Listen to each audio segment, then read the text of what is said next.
Hello dear students, मैं धीरज sir. आप लोग हमारे यूट्यूब चैनल फिजिक्स पाठशाला हम लोग कर रहे थे क्लास 12th के लिए इलेक्ट्रोस्टैटिक्स, जिसमें हम लोग आज स्टडी कर रहे हैं चार्ज इन इलेक्ट्रिक फील्ड में जो है टॉर्क ऑन डायपोल। ठीक है, लास्ट वीडियो में मैंने जाकर जो है वो डायपोल्स के कारण से जो है axial, equatorial and any case में जो है वो इलेक्ट्रिक फील्ड को कैलकुलेट करने का जो है वो डेरिवेशन निकाला था। ठीक है, आज का हमारा जो टॉपिक है वो इसी से रिलेटेड है, वो है डायपोल से। कि अगर डायपोल को अगर हम यूनिफॉर्म इलेक्ट्रिकल फील्ड में अगर रख दें तो उस स्थिति में उस डायपोल के ऊपर जो है टॉर्क कैसे जनरेट होगा, या टॉर्क जो जनरेट होगा उसका मान कितना होगा। ठीक है, तो यहाँ पर बात करते हैं। जैसे मान लो कि हमारे पास एक यूनिफॉर्म इलेक्ट्रिक फील्ड है, इस तरह से यूनिफॉर्म इलेक्ट्रिक फील्ड है, और इस यूनिफॉर्म इलेक्ट्रिक फील्ड में हम लोग प्लेस कर रहे हैं एक डायपोल को।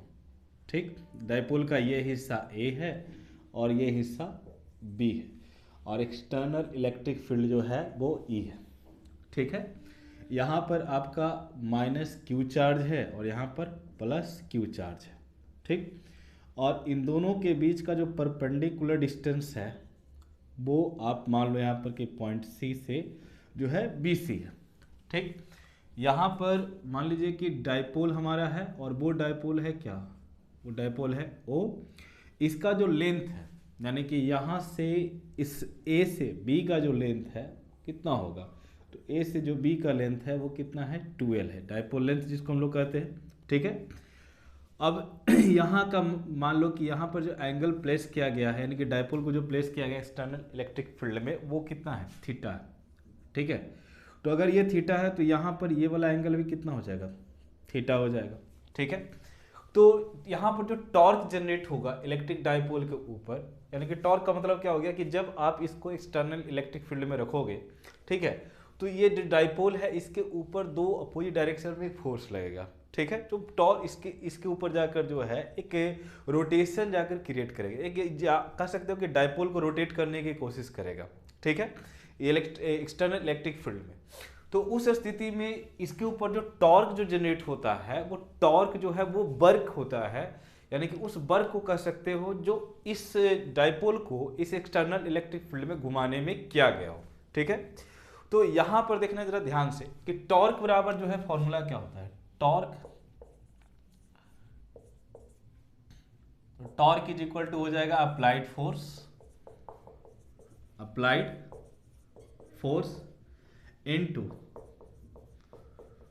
Perpendicular distance. ठीक है, टॉर्क को हम लोग रिप्रेजेंट करते हैं किससे, टॉर्क को रिप्रेजेंट करते हैं टो से।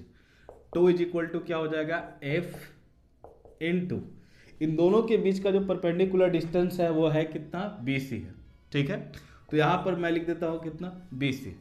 अब जरा ध्यान देना कि यहाँ पर जो BC का वैल्यू है वो कितना निकल सकता है। तो अगर आप इस सपोज करो कि एक राइट ट्रायंगल है, ठीक है, अगर ये एक राइट ट्रायंगल है BCA, तो उस ट्रायंगल BCA में अगर मैं साइन थीटा अगर देखूं, ठीक है, यहाँ का एंगल अगर थीटा है तो ये करस्पॉन्ड से ये वाला एंगल कितना हो जाएगा, थीटा।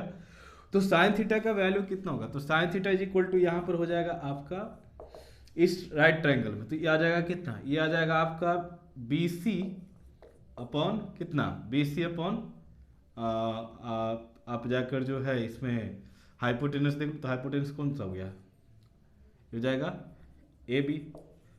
अब जरा ध्यान देना कि sine theta is equal to BC का लेंथ, BC का लेंथ तो हमें पता नहीं, BC तो हमें चाहिए परपेंडिकुलर डिस्टेंस है ना, और AB का लेंथ कितना है, 12 है, तो BC इज इक्वल टू क्या हो जाएगा, BC इज इक्वल टू हो जाएगा 2L इंटू साइन थीटा। अब ये BC का वैल्यू यहाँ पुट कर दो तो देखो क्या मिलेगा, F की जगह पर क्या लिख सकते हो, F की जगह पर लिख सकते हो Q इंटू क्या, एक्सटर्नल इलेक्ट्रिक फील्ड E, और जो Q चार्ज होगा वो होगा किसका, वो Q चार्ज होगा जाकर आपका जो डायपोल जो रखा हुआ है एक्सटर्नल इलेक्ट्रिक फील्ड में उसका।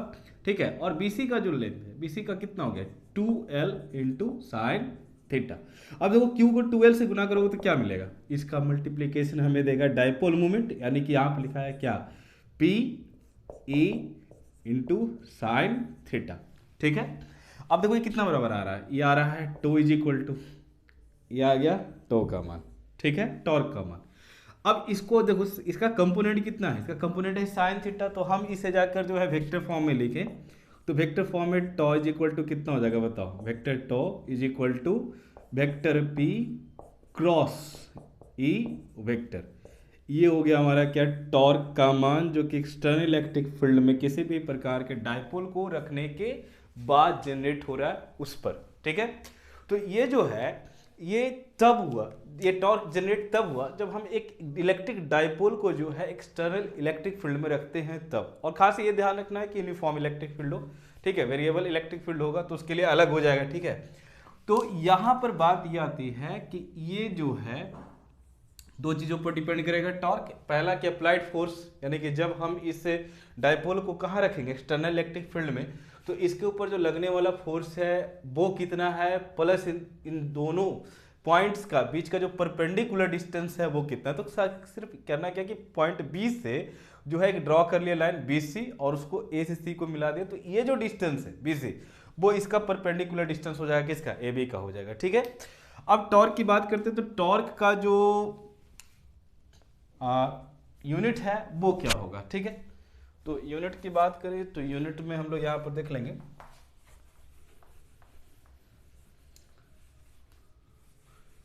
जैसे देखो टॉर्क की अगर बात की जाए तो यहां पर जो हमारे पास है फॉर्मूला है टो इज इक्वल टू क्या है, पी इंटू ई। तो अगर यूनिट की बात की जाए, यानी कि यूनिट अगर निकालने की देखोगे तो इसका एस यूनिट क्या होगा बताओ, तो टो इज इक्वल टू है क्या, पी क्रॉस ई। ठीक है, vector tau vector P cross vector E. ठीक है, तो इसका यूनिट क्या होगा, इसका यूनिट होगा आपका जो है पी का हो जाता है कूलम मीटर। ठीक है, ये हो गया कूलम मीटर और इसका कितना होता है, न्यूटन पर कूलम। ठीक है, तो न्यूटन पर कूलम, कूलम कैंसिल हुआ तो बचा क्या, न्यूटन पर मीटर। आप चाहो तो यहां से भी निकाल सकते हो, force applied force into perpendicular distance, तो फोर्स का यूनिट क्या हो जाएगा, न्यूटन, एंड डिस्टेंस का यूनिट क्या हो जाएगा, मीटर। ये एक वेक्टर क्वांटिटी है। ठीक है, ये वेक्टर क्वांटिटी है, उसी के रूप में जाकर देखो यहाँ vector tau is equal to vector P cross vector E निकाला, तो इससे सिंपल सी बात पता चल रही, इसका जो कंपोनेंट साइन थीटा था वही इसका वेक्टर फॉर्म देता है। ठीक है, अब बात आती है इसके डायमेंशन की, तो डायमेंशन इसका कितना होगा, तो देख लो डायमेंशन।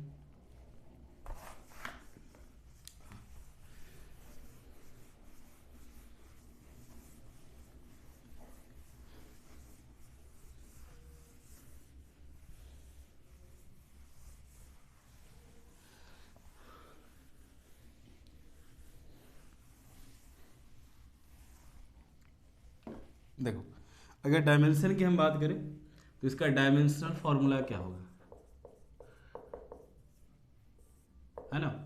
तो डायमेंशनल फॉर्मूला की बात करें तो यहाँ पर टो इज इक्वल टू क्या है, टो इज इक्वल टू है वेक्टर पी, ठीक है, या पी इंटू कितना ए है, या पी क्रॉस ए है,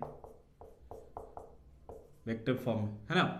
तो अगर हम यहाँ पर टो का डायमेंशन चाहते हैं, टो का डायमेंशन निकालना हो तो वो कितना आ जाएगा बताओ, पी का डायमेंशन इंटू कितना, इंटू जाकर जो है ई का डायमेंशन।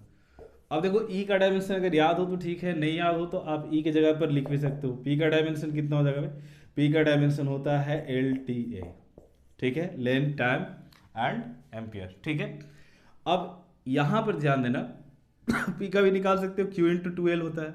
ठीक है, तो ए क्यू का जाकर ए टी हो जाएगा, डिस्टेंस का एल हो जाएगा, तो गुना करोगे तो एल टी ए आएगा। यहाँ पर ई का अगर डायमेंशन अगर निकालना चाहते हो तो आप अगर याद है तो ठीक है, नहीं याद है तो आप एफ का डायमेंशन बटा किसका, क्यू का डायमेंशन ले सकते हो। अब एफ का डायमेंशन हर किसी को याद होता है, तो हो जाएगा कितना, L T A into M L T -2 divide by क्या, क्यू का डायमेंशन कितना हो जाएगा भाई 80।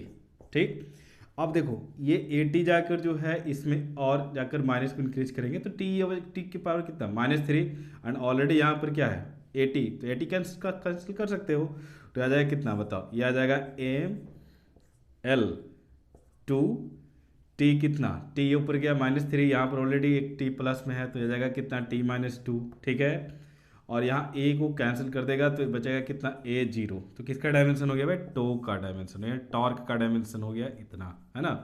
टॉर्क का डायमेंशन हो गया ML2, ठीक है, L2 या ml², ठीक है। t यहाँ पर देखो -1 होगा, एक ऑलरेडी ऊपर जाएगा तो t -1, और a यहाँ पर प्लस में है पावर में, ठीक है। ये ऊपर आएगा a तो माइनस, तो इसको जाकर कैंसिल कर देगा कितना 0। तो ये आ गया हमारा टॉर्क का डायमेंशन, ठीक है। अब यहाँ पर बात करते हैं कि टॉर्क का सबसे मैक्सिमम वैल्यू कब होगा और मिनिमम वैल्यू कब होगा, ठीक है। तो टॉर्क का मैक्सिमम एंड मिनिमम की अगर हम बात करें तो देखो इसका मैक्सिमम मिनिमम डिपेंड करता है कि साइन का जो थीटा फंक्शन है, ठीक है, थीटा एंगल का जो फंक्शन है साइन का, तो वो मैक्सिमम कितना पर है, मिनिमम कितना पर है, ठीक। तो यहाँ पर देखो अगर हमें टो मैक्सिमम चाहिए, ठीक है, तो टो मैक्सिमम के लिए हम लोग यहाँ पर थीटा कितना यूज करेंगे, theta is equal to 90 degree, ठीक है। यानी कि इसको हम लोग क्या रखेंगे, सीधा रखेंगे 90 डिग्री कोण पर, ठीक है। यानी कि ये जो इलेक्ट्रिक फील्ड है उसमें जो डायपोल होगा वो एकदम परपेंडिकुलर होगा इलेक्ट्रिक फील्ड के, तब तो थीटा इज इक्वल टू कितना 90 degree. Then tau is equal to what, tau is equal to P E sine 90 degree, sine 90 का वैल्यू कितना 1, तो टॉ इज इक्वल टू कितना, tau is equal to P A. अब यहाँ पर जो ये वैल्यू मिल रहा है हमें वो क्या मिल रहा है, मैक्स मिल रहा है टॉर्क का, ठीक है। अब दूसरा अगर मिनिमम की बात करें, ठीक है, तो अगर मिनिमम की बात करें तो मिनिमम में टॉर्क जो मिनिमम होगा वो कितना होगा भाई, theta is equal to 0 degree पर, theta is equal to 0 degree. तो उस स्थिति में जाकर जो है टॉर्क मिनिमम जाकर जो कितना हो जाएगा, पी ई साइन कितना, साइन 0 डिग्री, ठीक। तो ये आ जाएगा कितना, साइन 0 तो आ जाएगा कितना, torque minimum is equal to 0, ठीक। तो इन दोनों केसेस में आपको याद रखना है कि किसमें वैल्यू मैक्सिमम होगा, किसमें आपको मिनिमम होगा। यानी कि अगर हम डायपोल को 90 डिग्री पर रखते हैं इलेक्ट्रिक फील्ड के, तो उस स्थिति में इस पर जो टॉर्क जनरेट होगा वो मैक्सिमम होगा। और अगर इसे हम लोग रखते हैं क्या, अगर इसे हम लोग रखते हैं एक 0 डिग्री पर, ठीक है, यानी कि जिस डायरेक्शन में इलेक्ट्रिक फील्ड है उसी डायरेक्शन में अगर हम इसको प्लेस कर दे डायपोल को, तो उस स्थिति में इस पर जो टॉर्क जो जनरेट होगा वो 0 होगा, ठीक है। आई होप आपको ये वीडियो पसंद आया होगा। तब तक के लिए बच्चों मिलते हैं अपने नेक्स्ट वीडियो में, तब तक के लिए जय हिंद।